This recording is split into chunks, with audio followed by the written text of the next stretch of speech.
Kisah Nabi Nuh alaihi salam. Setelah Nabi Idris alaihi salam wafat, sedikit demi sedikit iman masyarakat mulai menipis. Iblis dan pasukannya semakin gemar menggoda mereka. Kemudian mereka mulai senang membuat patung. Mereka membuat patung untuk menghormati para pahlawan, leluhur, tokoh-tokoh yang sudah mati. Patung-patung itu diberi nama sesuai nama para tokoh itu. Dari sekedar penghormatan, lama-kelamaan mereka mulai menyembah patung-patung itu. Mereka percaya bahwa patung-patung itu mempunyai kehebatan dan kekuatan yang bisa melindungi dan menentukan nasib mereka. Di antara patung-patung yang disembah itu, ada 5 yang paling mereka agungkan, yaitu Wa'ad, Suwa, Yahud, Yauk, dan Nasr. Inilah asal mulanya manusia menyembah patung dan berhala. Tentu saja, ini semua hasil pekerjaan iblis dan pasukannya yang berusaha sekuat tenaga menyesatkan manusia agar tidak menyembah Allah dan masuk neraka bersama mereka. Allah tidak membiarkan manusia tersesat semuanya tanpa petunjuk. Maka Allah memilih Nuh alaihi salam untuk mengingatkan kaumnya agar mereka meninggalkan penyembahan dan berhala dan kembali menyembah Allah Subhanahu wa Ta'ala. Siapakah Nuh alaihi salam? Nuh adalah cucu dari Nabi Idris. Fisiknya kuat, terbukti dari umurnya yang sangat panjang, sekitar 1000 tahun. Hatinya mulia dan sabar luar biasa. Pikirannya juga sangat cerdas, rendah hati, soleh, dan taat kepada Allah.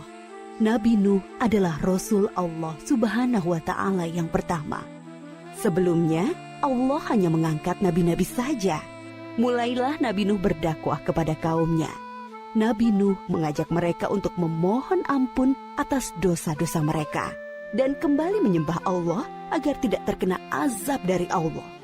Sangat tekun Nabi Nuh mengajak kaumnya dengan berbagai cara, dengan terang-terangan di hadapan banyak orang, dengan diam-diam mendatangi seorang demi seorang. Berulang-ulang, siang dan malam, selama kurang lebih 950 tahun lamanya. Tetapi sedikit sekali yang mengikuti seruan Nabi Nuh. Kebanyakan dari pengikutnya ini adalah orang miskin dan pekerja kasar. Jumlahnya sekitar 80 orang. Yakni sebagian besar kaumnya tidak mau mengikuti ajaran Nabi Nuh.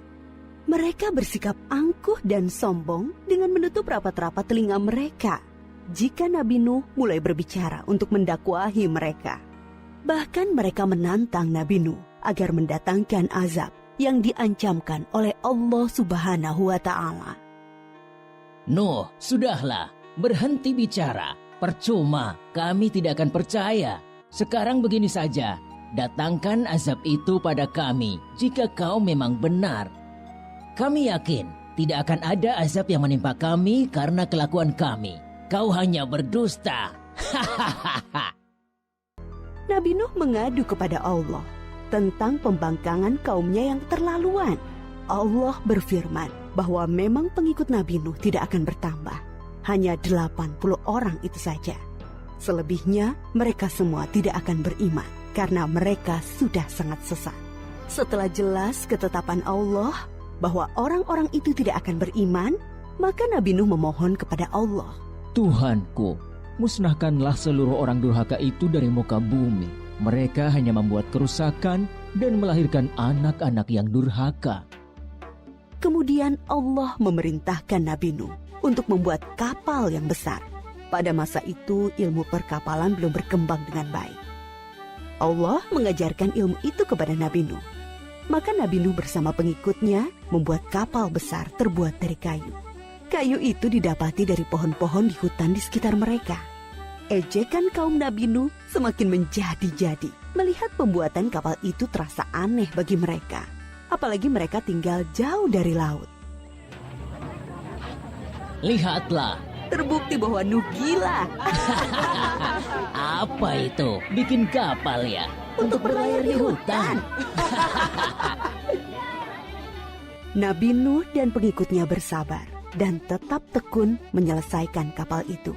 Akhirnya kapal besar itu selesai. Inilah kapal besar pertama yang dibuat oleh manusia.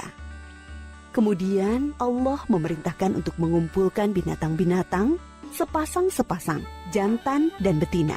Semua diangkut ke dalam kapal bersama orang-orang beriman. Semua keluarga Nabi Nuh, termasuk yang diangkut ke dalam kapal, kecuali istri dan salah satu anaknya, Kan'an. Mereka tidak mau masuk ke dalam kapal.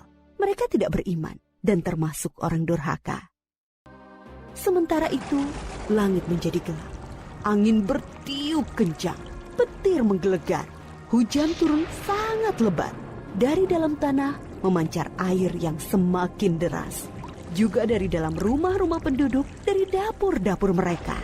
Dengan cepat, air membanjiri bumi. Makin lama makin tinggi, menenggelamkan rumah, pohon-pohon, dan tentu saja orang-orang di luar kapal Nabi Nuh. Ketika Nabi Nuh melihat sekelilingnya dari atas, tampak putranya, Kan'an, sedang menyelamatkan diri dari banjir. Karena kasih sayangnya kepada anaknya, Nabi Nuh berseru, Anakku sayang, masuklah ke dalam kapal ini.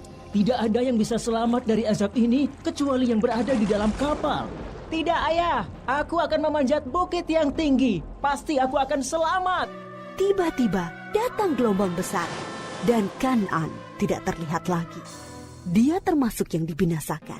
Nabi Nuh sangat sedih, tetapi beliau menerima keputusan Allah. Di dalam kapal, Nabi Nuh bertasbih, memohon ampun dan berdoa tidak henti-hentinya bersama orang-orang beriman. Setelah beberapa hari, Allah memerintahkan bumi untuk menelan banjir itu. Hujan berhenti, air pun surut masuk ke dalam tanah. Kapal pun berlabuh di daratan lagi. Orang-orang beriman keluar dari kapal dengan tetap bertasbih. Syukur yang tiada terkira.